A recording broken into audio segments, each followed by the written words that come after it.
The Texans traded up 13 spots to pick Deshaun Watson with the 12th overall pick in the draft. Watson is currently behind Tom Savage on the depth chart, but yesterday, Coach Bill O'Brien praised his rookie quarterback. Let's take a listen.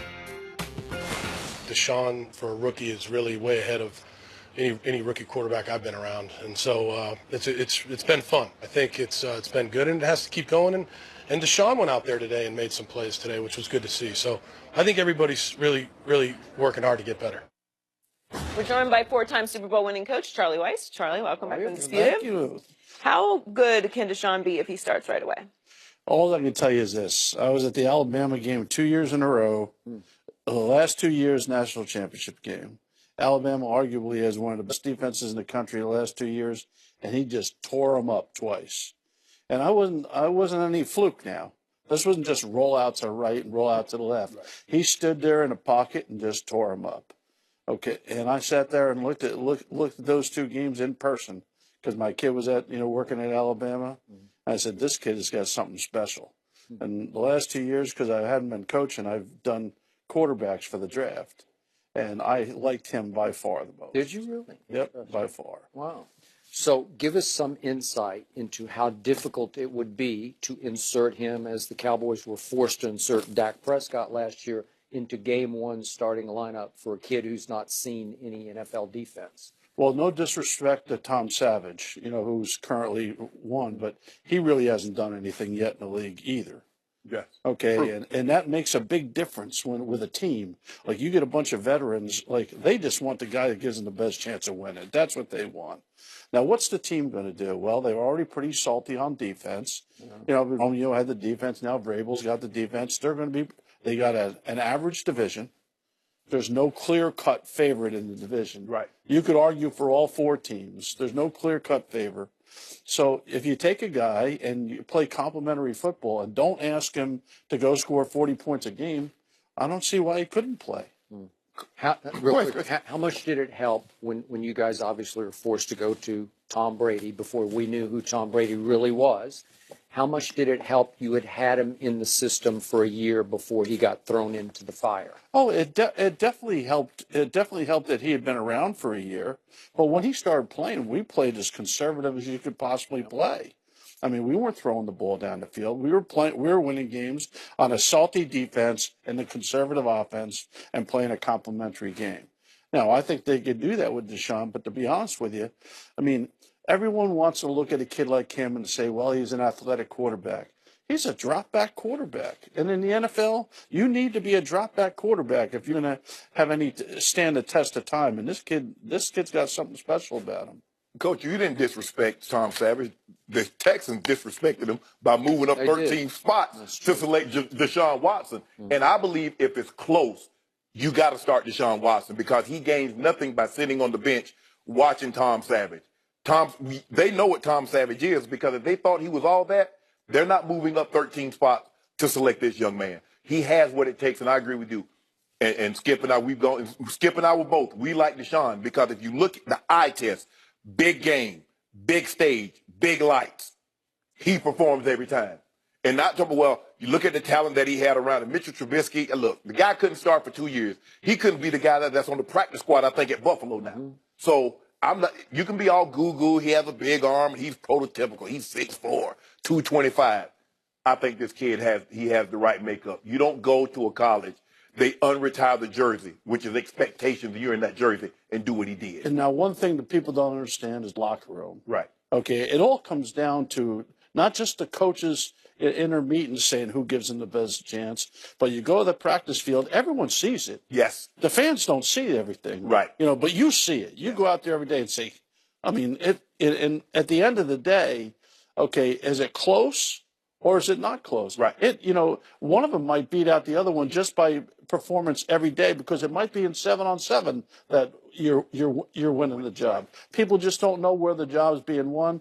But I do know this: the guys in the locker room, when it's all said and done, will know that when O'Brien puts the guy who gives them the best chance to win in, they'll agree with him because he's not going to do anything other than that because this is one of those years where there's a lot of pressure around the organization. So let me ask you this, Skip, before you go. If it's close, do you go with Deshaun Watson or you put Savage in? If it's close. I'm always, you go with the younger guy if it's close. That's my feelings. Yep, right. You go with the younger guy, because this is a guy that, right now the Texans don't have the face of the organization. Right. They had a wide receiver there for a while. They had a running back there for a while. That were pretty special players. But right now they don't have that guy on offense. Right. I mean, he could be that guy on offense. And when you have that guy on offense that, right now you look at the Dallas Cowboys and you go to Dak Prescott. I mean, Dak Prescott over the wide receiver and the tight end and the running back, that's who you go to. Why? Because he showed up. Right. And if this kid shows up, they're going to be doing the same thing in Houston. So, Coach, before this draft, I told my man Shannon Sharp, by far the best player in this draft is Deshaun Watson, and Cleveland will rue the day if they don't take him first overall. They took Myles Garrett. I'm not a big fan. I don't see it. But everybody who passed on Deshaun is going to ultimately regret it. And I thought the steal of the draft was that move they made. What was it, 13 spots? You won 13 spots. Yep, 25 to 12. And steal him at 12 because he will be this year's Dak Prescott. And I'm convinced already from what I'm hearing from Bill O'Brien, they will throw him into the fire because, as you point out, it's a pretty good football team. J.J. Watt, I guess he's going to be – it sounds like he's going to be healthy. So all of a sudden the defense goes up a whole big level. And I'm with you. Tennessee's getting a little better and a little better, and Jacksonville's got a lot of talent except at the quarterback position. Indy, Luck's going to be on maybe the PUP list for the first 6 weeks. It is made for Deshaun to take them places quickly because he's always been special. He won a state championship in Georgia. Yep. And he threw too many interceptions last year, but I'm convinced, and I said it all year, he was just waiting to get back at Alabama in the championship game to get even with them for what happened, the near miss the year before. He had almost 1,000 yards of total offense against Nick Saban, Steve. Are you kidding me? You can't underscore that. I mean, I think Nick Saban is as good as they get.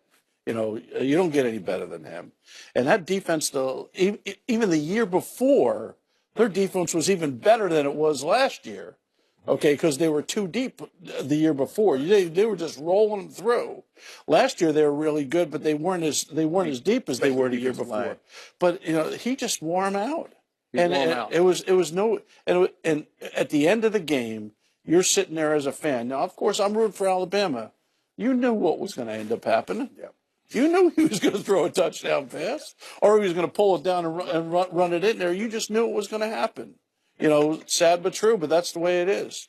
Your point's well taken, though. I think that, first, don't underestimate Billy O'Brien's ability as a evaluator of quarterbacks. He did a nice job in New England after Josh left.